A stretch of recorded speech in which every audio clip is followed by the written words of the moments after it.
Okay, so I know where the piece of magnet is, but I'll replicate the thing regardless after I show you how to prevent losing a finger to super strong magnets. I know I dropped it down from that. It,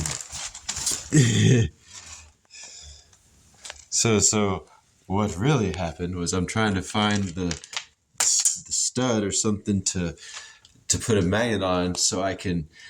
These will stick to the door well, yeah, but if they stuck to this well, I could magnet this thing along this thing so well that it would be super fantastic. Like, holy shit, that's amazing. Because you open the door, I can get my bicycle in and out, and then all it was the price of this is a drop cloth for painting. It's like $3, and I think you can get them like three for $6.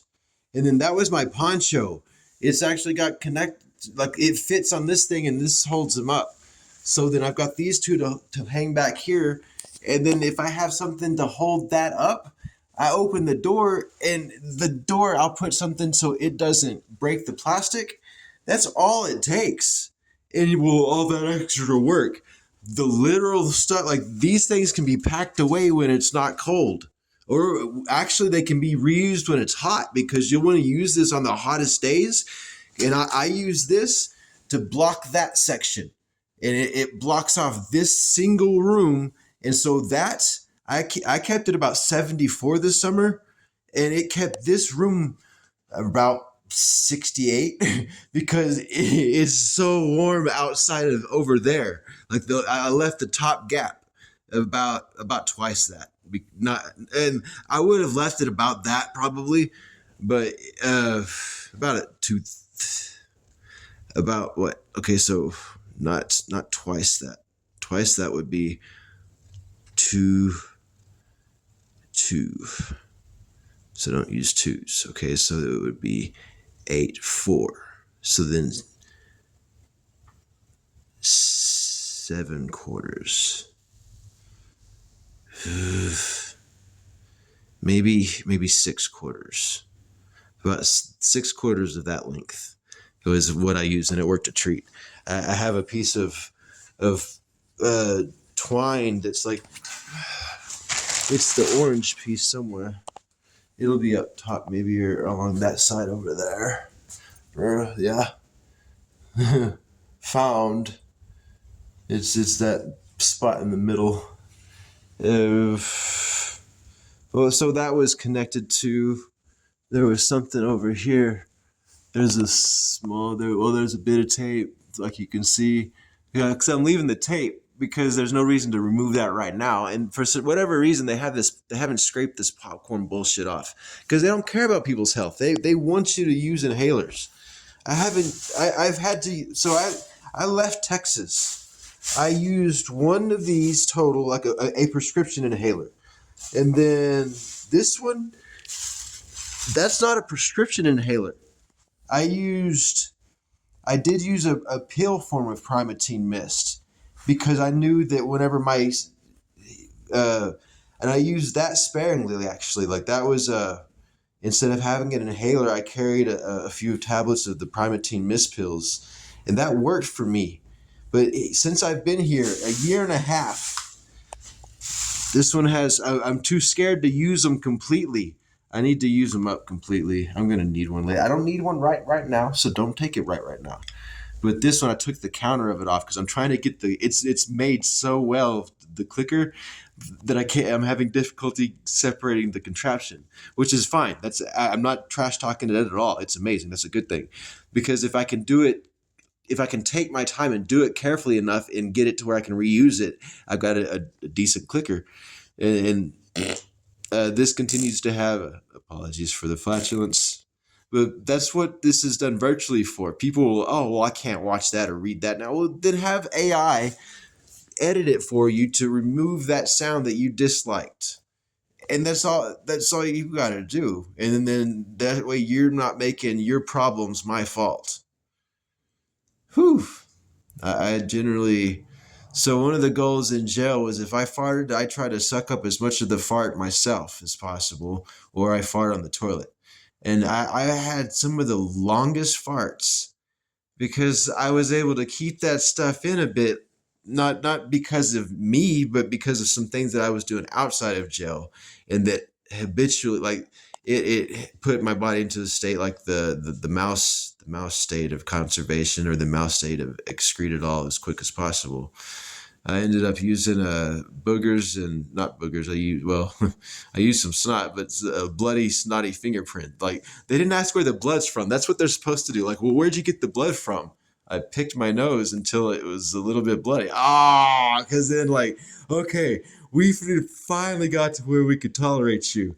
We thought you'd put some blood from like a cut or something, and you had put some dried scabs. That was okay, but then you were also putting booger or snot in it. Well, I mean, that was on you for trying to steal from me. It was my personal stash. Those are all things that I generally eat and keep to myself anyways out of courtesy. I'm realizing that my seclusive lifestyle makes me a threat to you simply by existing, because you're such a snowflake that you won't wear clothing for the weather. You got to get mad about everyone because the weather sucks and you don't like it. So like, there's vests that you can put in the freezer. You wear that vest, and for the next 20 minutes, you're gonna try to decide whether it's too cold to take off or not. Yeah, I mean, the 20 minutes is a generous estimate. I'm thinking like 2 minutes. But then at the same time, you'll realize, okay, if I wear it this way, and like, instead of wearing the Velcro as a vest, you can wear it as a double layer thickness of that ice. Or if you can figure out how to take the Velcro off completely, it may be made in a way to separate the pads fully. And that's amazing, because one pad will work. Like, I wore my chainmail. I wore a chainmail shirt to a Walmart that was 1 mile away in Pueblo, Colorado. And I got one of those ice packs. They had these $3 ice packs on sale, or freezer packs. You stick them in the freezer, freezer blankets. They're freezer packs, but in the shape of a blanket that's kind of like thick, or, if it's frozen, it was adequate. Okay, like, it's not too thick, it wasn't too little thickness. It was nice, because I was able to get to the store, and while I was doing my shopping, I could take my time, because I'm just getting cool in that thing. So I don't know actually how long it lasts, but for certain I got to that store, and it was still cold. Like, for certain I can say they last about 30 minutes, but I can't be, for certain I can say it lasts about 25 minutes. But I'm expecting it to last about at least 40 minutes per single blanket. So then if you've got a second one, you can turn it around, and then you can turn that first one back around again. So now you've got so it's a bit more thick, but it'll last probably 3 times as long. It's twice as thick. It'll last at least 3 times as long for the cooling effect. It'll be a bit more cumbersome, but when you're walking with that much weight in heat, it's good to take breaks. Like that little break every. I mean, by little, it'll only be like 2 to 3 minutes, and even then, that's a pretty generous estimate as well. It's like a minute and a half more so. But then if you're encumbered with other stuff on the way back, but on the way back, you wouldn't be wearing it if it had already lost its cooling effect. That would now become part of your luggage.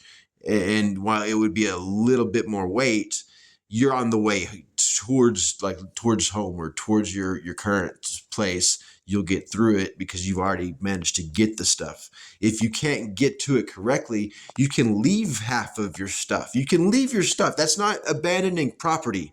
For some reason, there's people that, well, they parked their cart over there, so that's abandoned property. No, they parked it there so they can go walk and go do something, and because they're taking that path, and then if they come back, they can take this back down this path, because then they didn't need it for that path. That's a lot of walking that they don't got to take their stuff to. That's not abandoned property. That's parked property. Give it 24 hours, and then Then it needs to be lost and found, or then it's lost and found. It's that helps remove that finders keepers mentality, because that's not a good thing. The Bible is specifically says you're supposed to help. You're supposed to help the lost items get returned to their owners.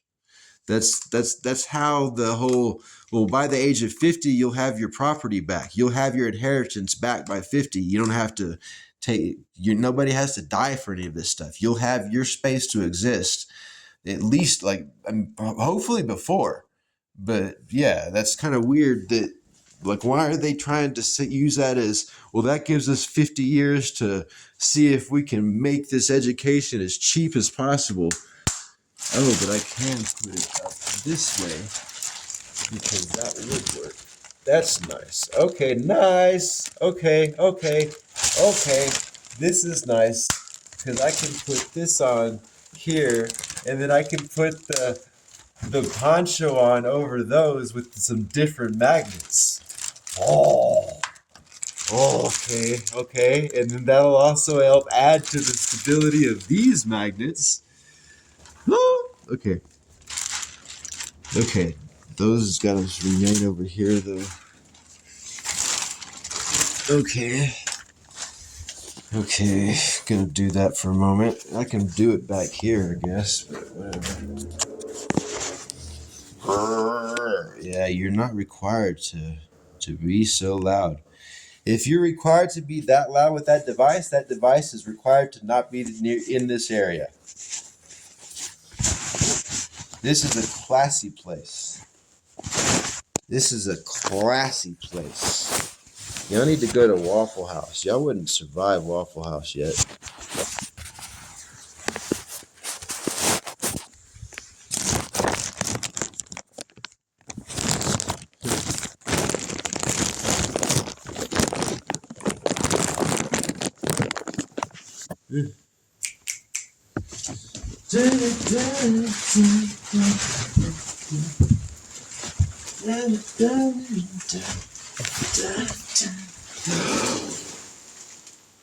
Oh, the umbrella might be magnetic. Oh, that's going to be fantastic too. Okay, so then this one over here, this one.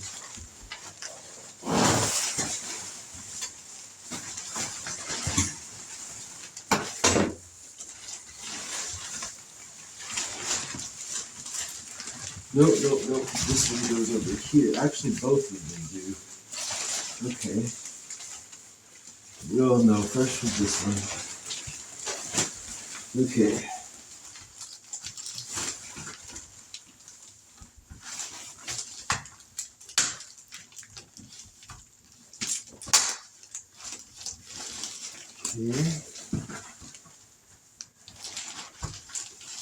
Oh.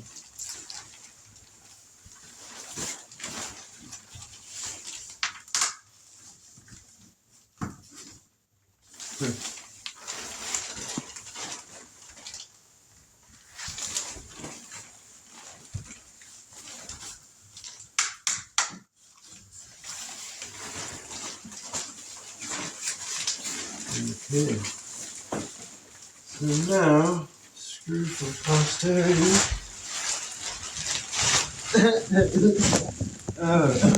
Screw the wall for posterity. Ooh! Knuckle found a sharp spot. Ah! Knuckle of the toe found a sharp spot. Okay. Yeah, that's fine. That section can't be really. That section. Okay, there's one though. But since you didn't find the piece you're specifically and simply stop throwing the carpet away, you can collect it and they can repair it maybe. Ow. Okay, what was the drink a beverage?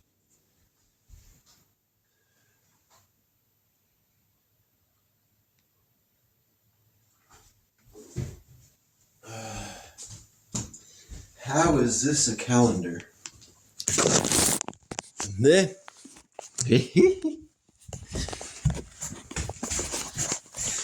How is this a calendar?